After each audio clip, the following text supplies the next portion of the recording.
नमस्कार दोस्तों, मेरा नाम अमरेंद्र त्रिपाठी है। आप मेरे साथ यूजीसी नेट अड्डा 24/7 पर जुड़े हुए हैं।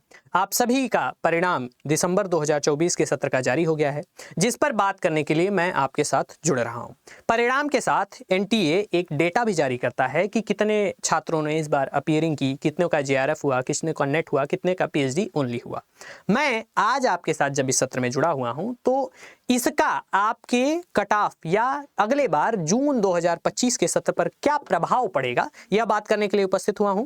जो विद्यार्थी पहली बार पेपर दे रहे हैं या 2-3 बार देने के बाद भी अभी भी सफल नहीं हो पाए हैं, उनके लिए क्या क्या बातें ध्यातव्य हैं, इस पर बात करेंगे। कैसे करेंगे, तो इसके लिए मैं आपको पहले जून 2024 के सत्र के डेटा का और दिसंबर 2024 के सत्र के डेटा का तुलनात्मक विश्लेषण प्रस्तुत करूंगा। सबसे पहले आइए मैं आपको लेकर के चलता हूं जून 2024 के सत्र का जो री एग्जाम हुआ था, जिसका परिणाम 17 अक्टूबर को आया था। इसमें हमने देखा था कि कुल 11 लाख अप्रॉक्स बच्चे अपीयर हुए थे, जिसमें 61% बच्चों ने पेपर दिया था फॉर्म भरने के बाद, लगभग 6,84,000। और जो रिजल्ट आया था वह जेआरएफ का 0.72%, नेट का 7.84% और पीएचडी का 16.37% रिजल्ट था। जब दिसंबर 2024 के सत्र का परिणाम आज आया हुआ है तो उसमें इसका क्या स्टैट्स आए हैं यह देखते हैं, फिर समझेंगे कि किस प्रकार यह प्रभावित कर रहा है। जेआरएफ में यदि आप देखें तो जेआरएफ में क्या हो रहा है, ग्रोथ हुई है। पहले 0.72% था, वह कितना हो गया है, 0.79% हो गया है। नंबर ऑफ सीट्स में भी लगभग 200 का ग्रोथ है, जिसके कारण जेआरएफ की सब्जेक्ट्स में आप कट ऑफ देख रहे हैं कम हुई है। जैसे संस्कृत विषय का ही यदि मैं बात करूं तो पिछली बार कट ऑफ 204 थी, इस बार वह 202 पर आ गई है।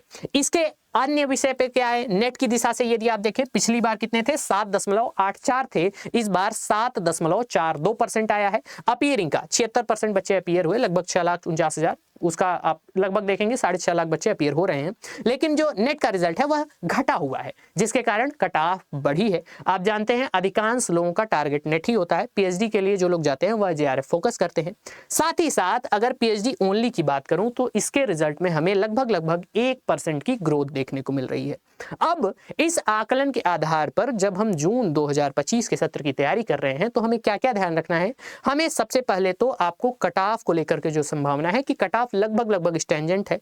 कट ऑफ में आप कोई ऐसा ड्रास्टिक परिवर्तन किसी सब्जेक्ट में नहीं देखेंगे कि भाई 25-30 नंबर का गैप आ रहा हो। आपको क्या ध्यान रखना है कि जितनी कट ऑफ लगातार चल रही है इसी के आसपास रहेगी। परिणाम क्योंकि आपने देखा 0.72, 7.6, 7.9 ऐसे ही रह रहे हैं तो ऐसे ही बने रहेंगे। नेट के भी परिणाम में 7.5 के आसपास आप स्टैंजेंट मान सकते हैं। और पीएचडी ओनली, देखो पीएचडी ओनली तो आप मत सोचो, आपको हमेशा जेआरएफ टारगेट करना चाहिए। पीएचडी ओनली स्वतः आपने 2 साल इतनी मेहनत से अपने सब्जेक्ट में पढ़ाई की है कि आसानी से हो सकता है। अगर यह नहीं हो रहा है तो आपको बहुत सीरियस होने की आवश्यकता है। लेकिन जो सीरियस एस्पिरेंट हैं वह नेट और जेआरएफ जरूर टारगेट करते हैं और आपको भी उसी टारगेट को लेकर के चलना है। तो जून के सत्र के लिए जो छात्र तैयारी कर रहे हैं वह सचेत हो जाएं। कट ऑफ को लेकर के आप टारगेट करते हो कि हमें इतने अंक प्राप्त करने हैं इस सब्जेक्ट में जेआरएफ करने के लिए, उसी दिशा में सोचिए, अपनी तैयारी को व्यवस्थित करिए। यह डेटा ऐसा ही निष्कर्ष हमें दे रहा है। आप इस डेटा को खुद भी कैलकुलेट कर सकते हैं। एनटीए की वेबसाइट जहां से मैंने इस डेटा को लिया है आपके पास भी वह मौजूद है और लगभग इतना ही परिणाम हम देखने को प्राप्त होगा। तो आप सभी इसी प्रकार के विशेष सत्रों में अड्डा 24/7 के चैनल पर जुड़े रह सकते हैं। नीचे स्क्रीन पर आपके नंबर चल रहा है, जिस पे यदि आप कोई जून की तैयारी के लिए व्यवस्थित मार्गदर्शन चाहते हैं या अन्य कोई सोचना चाहते हैं तो आप उस पर कॉल कर लेंगे और अपना परिणाम अटैच्ड डिस्क्रिप्शन के लिंक पर साझा कर देंगे गूगल फॉर्म के माध्यम से।